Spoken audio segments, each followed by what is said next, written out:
Minus का 1 है। सबसे पहले आप क्या लिखेंगे, माना कि द्विघात समीकरण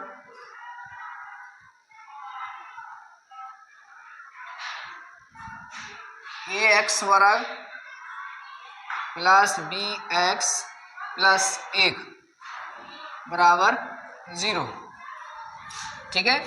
और इनके शून्यांक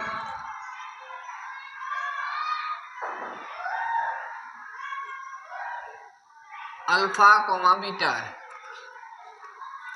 ठीक है। सबसे पहले आपको द्विघात समीकरण मानना पड़ेगा और जो आपकी दो शून्यांक है वो एक अल्फा है और एक बीटा है। अब इसके आगे सबसे पहले आप देखेंगे कि इनके फॉर्मूला होते हैं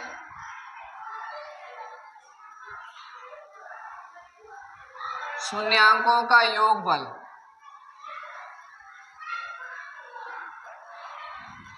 योगफल दोनों शून्यांक एक अल्फा और एक बीटा है, इसका फॉर्मूला होता है माइनस की b बटा a, ठीक है। और इसकी वैल्यू हमें पहले से दी है, देखो योगफल दिया है कितना 1 बटा 4, तो इसके आप 1 बटा 4 लिख सकते हैं, ठीक है। तो यहां से और शून्यांकों का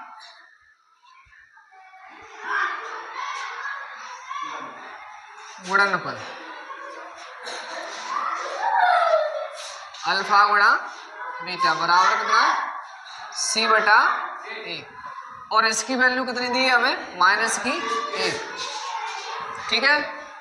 और सबसे पहले यहाँ ये दोनों करनी पड़ेगी आपको बराबर, क्योंकि a का मान तो आपके पास 4 है और b का मान कितना है 1, तो इसी तरह a का मान भी 4 होना चाहिए और यहाँ भी 1 आ जाए, ऐसी संख्या माननी पड़ेगी आपको, ठीक है। इसके बाद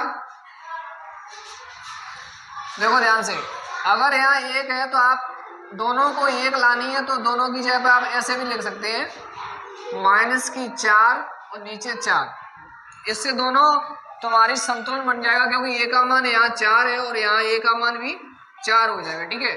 और 4 का भाग 4 में देंगे तो क्या आएगी 1 आएगी, तो इसी तरह आपका मान इसको 1 भी कह सकते हैं।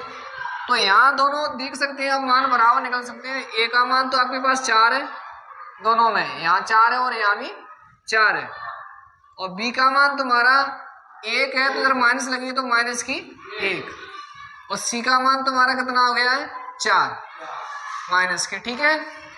ये तुम्हारे दोनों जो द्विघात समीकरण है उसके मान आ चुके हैं। अब आप समीकरण में रख देंगे बहुपद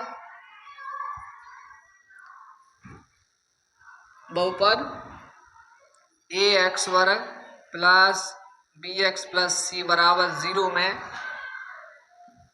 मान रखने पर